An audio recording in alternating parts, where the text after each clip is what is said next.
அப்பொழுது ஜெப தலைவனாகிய யகுரி என்னும் பேருள்ள ஒருவன் வந்து இயேசுவின் பாதத்தில் விழுந்து 12 வயதுள்ள தன்னுடைய ஒரே குமாரத்தி மரண அவஸ்தையாய் இருந்தபடியால்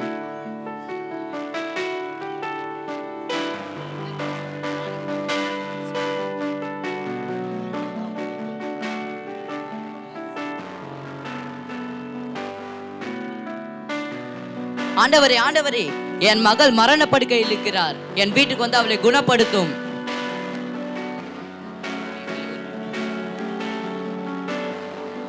அப்பொழுது 12 வருஷமாய் பெரும் பாடு உள்ளவளாய் இருந்த தன் ஆஸ்திகளை எல்லாம் வைத்தியர்களுக்கு செலவழித்தும் ஒருவனும் சொஸ்தமாக்கப்படாதிருந்த ஒரு ஸ்திரீ, யார் என் வஸ்திரத்தை தொட்டது?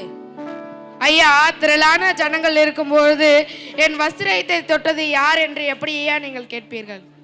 இல்லை, என்னிடமிருந்து ஒரு வல்லமை பெறப்பட்டது, ஆதலால் என்னை ஒருவர் தொட்டிருக்க வேண்டும். ஐயா, 12 வருடமாக பெரும்படியாக நான் இருந்தேன்.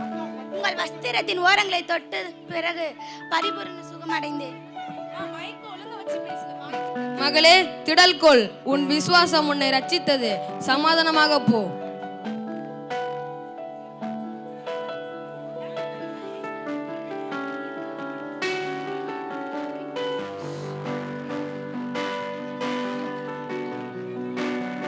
தலைவரே தலைவரே தலைவரே, போதகரை தொந்தரவு செய்தீர்கள், உங்கள் மகர்கள் மரித்து விட்டால்.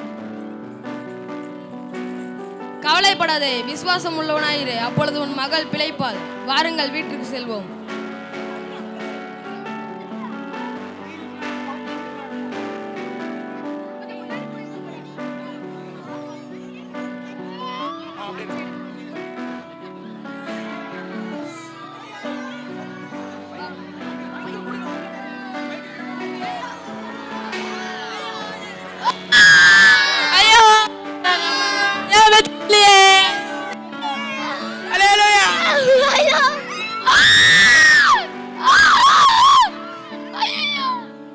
கவலைப்படாதீர்கள், உங்கள் மகள் மரித்து போகவில்லை, நித்திரையாக இருக்கிறாள்.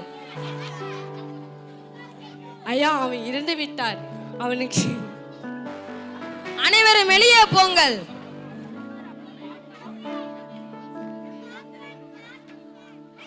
பிள்ளையே, எழுந்திரு, அவளுக்கு உணவு கொடுங்கள். சரிங்க ஆண்டவரே. இதை யாரிடமும் கூறாதீர்கள்.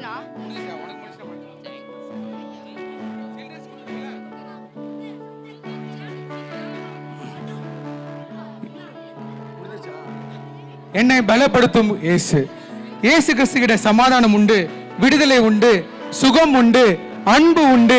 உங்க வியாதியின் போராட்டத்திற்கு ஒரு முடிவு தருகின்ற இயேசு கிறிஸ்து கிட்ட உங்க கவலைகள், உங்க வேதனைகள், வருத்தங்கள், அவமானங்கள், நிந்தனைகள் எல்லாவற்றிலும் இருந்து இயேசு உங்களை விடுதலையாக்க வல்லவராக இருக்கிறார், உங்களை பலப்படுத்த வல்லவராக இருக்கிறார். இயேசு கிறிஸ்துவுக்கே துதிகான மகிமை உண்டாவதாக.